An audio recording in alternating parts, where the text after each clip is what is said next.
From I do to I'll sue. It's one heck of a journey, right?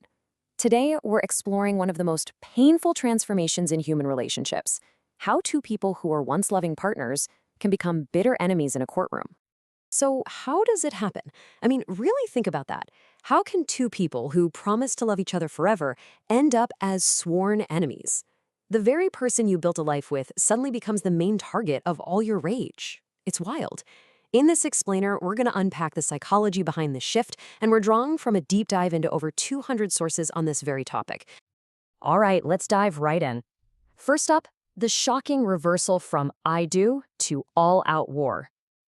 You know the scene. On the wedding day, it's all promises of love, loyalty, and a shared future. And then, bam! For some couples, it completely flips. They go from making promises to waging war, sometimes wishing the absolute worst for each other. That stark contrast is it's jarring, isn't it?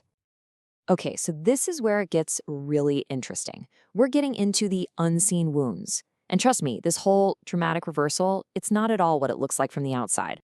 So this idea that someone just flips a switch overnight from I love you to I hate you, yeah, that's pretty much a myth. What the research shows is that this explosion of hate is more like the straw that breaks the camel's back. It's the visible result of a long period of built-up pain and resentment. That final event, like finding out about an affair or a sudden I'm leaving, that's just the final shock that blows the whole thing wide open.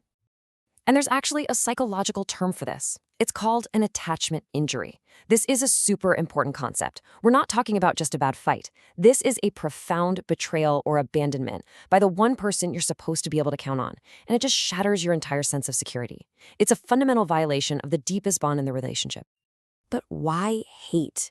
Why does it turn to hate and not just, deep sadness? Well, because hatred is an incredibly powerful defense mechanism. Think about this quote. Hatred acts as a shield to protect us from the pain. It's so true. It is way, way easier to be angry at an enemy than it is to face the crushing, unbearable pain of losing the person who was supposed to be your safe harbor. Okay, so you've got this deep emotional wound. How does that actually play out in the real world, in a divorce? Well, that brings us to our next point, why money so often becomes the weapon of choice. Right? If the real wounds are emotional, all about attachment and betrayal, what are they actually fighting about? I mean, what are they screaming at each other about in those lawyers' offices? The answer might not be what you think. When researchers dug into it, they found one thing that dominates these conflicts more than anything else: money. Yep, fights over property, savings, support, that becomes the primary battlefield. But, and this is so important, the battle isn't really about the money itself. The money is just a stand-in. It's the only concrete language the legal system can understand to express all that emotional pain. Think about it. You can't sue someone for betrayal or for breaking your heart, but you can fight them over the house. Money becomes the currency for feelings of injustice and being wronged. So you've got this internal pain, right? But what about the outside world? That's what can really add fuel to the fire. How the breakup actually goes down matters a lot. The research shows a really clear pattern. If it's a mutual decision to split up, people tend to recover emotionally much faster. But if one person feels blindsided, suddenly rejected or betrayed, well, that's what fuels this long, intense hostility that can literally drag on for years. And of course, we're not going through this in a vacuum. Our friends, our family, even the lawyers we hire, they all play a huge role. Your social circle can either help calm things down and support healing, or they can pour gasoline on the fire, encourage revenge, and keep that war going long after it should have ended. And just to give you a sense of the depth here, the research pulls from all sorts of psychological frameworks to explain this. Attachment theory, betrayal trauma, conflict theory, the whole shebang. It's a really complex issue. Okay, so with all of that in mind, let's try to find the path to peace here. Let's put these intense conflicts into a bit more perspective. So about 30%. That's the number to keep in mind. It's really important to remember that not every divorce turns into a war zone.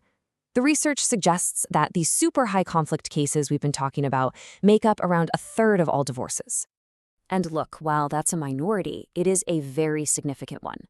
These high conflict cases chew up a huge, disproportionate amount of legal resources and emotional energy, and they can cause damage that honestly lasts a lifetime. So, if there's one thing you take away from all of this, let it be this. That massive switch from I love you to I hate you is not proof that the love was fake. It's a deeply painful, really complex, and often defensive reaction to a profound emotional injury. It's a trauma. And that leaves us with a final, pretty crucial question. What if our systems, our courts, our therapists, even just us as friends and family, what if we really understood the deep pain that's driving all this conflict? Could we actually help turn these battlefields back into a path toward healing and recovery? It's something we really need to think about.